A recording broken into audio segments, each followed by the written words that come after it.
구급대원의 신발 퍽퍽. 자, 이건 무슨 얘기일까요? 병원으로 가는 구급차 안에서 폭행이 벌어졌습니다. 자신을 살리기 위해서 온 119 구급대원 폭행하면 되겠습니까? 당시 상황 리포트로 보고 오겠습니다. 비좁은 구급차 안에서 40대 여성이 남편과 언쟁을 벌입니다. 달리는 차 안에서 벌떡 일어나더니 남편을 발길질합니다. 말리던 구급대원까지 벗어든 신발로 때리고 걷어찼습니다. 여성이 쓰러져 있다는 신고를 받고 출동해 병원으로 이송하던 길이었습니다. 다행히 구급대원은 크게 다치지 않았습니다. 여성은 스트레스 때문에 우발적으로 그랬다며 사과했지만 결국 구급활동 방해 혐의로 검찰에 넘겨졌습니다. 이처럼 출동한 119 대원을 때리거나 협박하면 5년 이하의 징역이나 5천만 원 이하의 벌금을 물릴 수 있습니다. 그러나 119 대원의 폭행 피해는 최근 5년 사이 876건이나 되는 등 좀처럼 줄지 않고 있습니다. 소방당국은 모두의 안전을 위해 대원 폭행에 무관용으로 대응하겠다는 방침입니다. MBN 뉴스 전민석입니다. 윤지영 기자. 네. 진짜 본인 스트레스 때문에 이 119 구급대원 말도 안 나오네요. 마구 폭행한 거 맞아요? 네, 이 여성 얘기에 따르면 그렇습니다. 이게 지난달 5일에 벌어졌던 일인데요.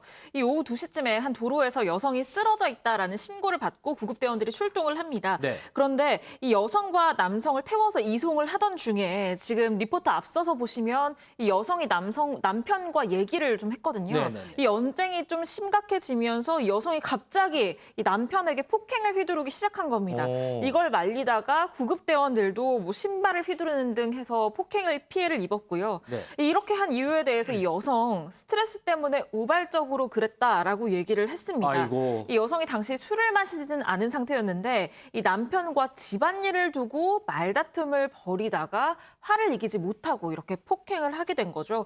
이 구급대원은 폭행을 모두 팔로 막았는데 그래도 다행인 건 별다른 상처는 입지 않았다고 합니다. 그래도 참 다행이긴 한데 어떻게 본인 스트레스 받는다고 119 구급대원을 저렇게 폭행을 할 수 있을까요? 그러니까요. 그런데 저런 모습 한두 번 본 게 아니에요. 네, 맞습니다. 가장 잘 알려진 사건은 지난 2018년 4월 익산에서 있었던 일입니다. 한 종합병원 앞에서 40대 남성이 50대 여성 구급대원을 주먹으로 5차례에서 6차례 정도 폭행을 하고 또 같이 타고 있던 다른 30대 남성 구급대원의 머리도 폭행을 하는 이런 일이 있었는데 네. 이 당시에 이 40대 남성은 술에 취해서 도로에 쓰러져 있었는데 이 도로에 쓰러진 이 주취자를 옮기다가 이렇게 폭행 피해가 벌어지게 된 겁니다. 이후에 이 주먹으로 5대에서 6차례 맞았던 이 50대 여성 구급대원이 뇌출혈 증세를 보였고요. 네네. 병원으로 이동을 해서 치료를 받던 중에 결국에는 숨지게 됐습니다. 아이고. 지금 구급차의 뒤편 의 경우에는 환자를 태우는 저 침대가 있는 장소를 제외하고는 사람이 2명 정도 들어갈 수 있는 굉장히 상당히 협소한 좁아요. 네. 공간입니다. 그렇기 때문에 만약에 폭행을 이렇게 가하는 경우에는 피할 곳이 없어서 꼼짝없이 당할 수밖에 없는 그런 구조거든요. 특히 주취자를 이송하는 경우도 많기 때문에 이렇게 폭력적인 행태를 보이는 사람들을 이 사람을 도우러 출동했던 구급대원들이 온몸으로 감당을 해야 하는 그런 상황입니다. 이현종 의원님. 네. 본인 살리겠다고 온 거잖아요, 구급대원들이. 그렇죠. 이런 구급대원들 폭행하면 됩니까, 이거?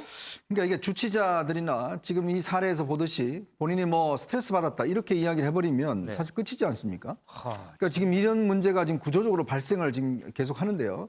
이 발생 건수는 줄일 수는 없을 겁니다. 그렇다면 지금 이 구급대원들이 요구하는 게 뭐냐면 사실 이분들이 없으면 우리 생명을 살릴 수가 없습니다. 그렇죠. 우리 사회에 가장 필요한 요원들인데 이분들의 안전도 제일 중요하거든요. 네. 사실은 이 살리는 이 구급하는 사람도 중요하지만 구급대원들의 안전도 굉장히 중요하지 않겠습니까? 그렇죠, 네. 그래서 지금 구급대원들이 요구하는 게 뭐냐 하면 이렇게 구급하는 사람들이 저렇게 거부하고 저럴 때는 구급을 거부할 수 있는 이거를 이제 권한을 줘야 된다라는 그 요구를 하고 있고요. 또 하나는 뭐냐면 이제 저렇게 됐을 경우에 제압할 수 있는 권한을 줘야 된다는 거죠. 그렇죠, 네. 그러니까 지금 구급대원들 같은 경우는 저렇게 일방적으로 맞을 수밖에 없습니다. 네. 그러니까 경찰이 오지 않은 이상 구급대원들이 제압할 수 있는 뭐 장비나 이런 게 전혀 갖춰져 있지 않거든요. 나중에 또 뭐 소송 말릴 수도 있잖아요. 그렇죠. 소송 또 걸리면 본인이 또 부담을 해야 되니까. 그렇죠. 세 번째는 저렇게 다치면 구급 대원들이 적절한 보상을 받을 수 있는 시스템이 갖춰야 돼요.